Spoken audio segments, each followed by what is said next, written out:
संविधान में संशोधन को लेकर पिछले दिनों देश भर में प्रदर्शन किए गए। इसमें भाजपा की छवि को दलित विरोधी के रूप में पेश किया गया। ऐसे में भाजपा ने अपने दलित नेताओं को आगे लाकर इसका जवाब देना शुरू कर दिया है। भाजपा नेता और पूर्व मंत्री जोगेश्वर गर्ग का कहना है कि भाजपा की बढ़ती लोकप्रियता और एक के बाद एक चुनाव जीतने से बौखलाए विपक्षी राजनीतिक दलों ने भाजपा के खिलाफ दलितों को उकसाने का प्रयास किया। विपक्षी दलों ने भाजपा पर संविधान बदलने और आरक्षण को समाप्त करने तक के आरोप लगाए, जबकि ऐसा कुछ भी नहीं है। भाजपा आरक्षण के पक्ष में है। गर्ग ने कहा कि भाजपा की सोच ऐसी नहीं जो आरक्षण समाप्त नहीं करना चाहती। कि अम्बेडकर को पूजने वाले लोगों को, अम्बेडकर को महत्व देने वाले लोगों को, सम्मान देने वाले लोगों के साथ खड़े रहिए, अम्बेडकर का अपमान करने वाले लोगों से दूरी बनाइए, ये मेरा उन सबसे निवेदन है।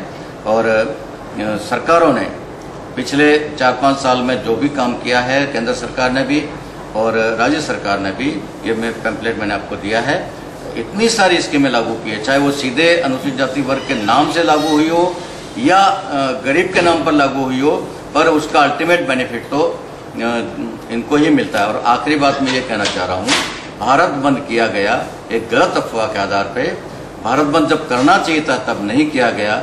जब राजस्थान में अशोक गहलोत मुख्यमंत्री थे, उस समय पूरे राजस्थान में अनुसूचित जाति के अधिकारियों कर्मचारियों को रिवर्सन किया गया था, पदोन्नत किया गया था। प्रमोशन देने की बजाय मिला हुआ प्रमोशन वापस लिया था और उसमें पूरे 10 एसपी, आईपीएस ऑफिसर बने हुए एसपी के पद पर कार्यरत, उनको वापस एडिशनल एसपी बना के अपमानित किया था।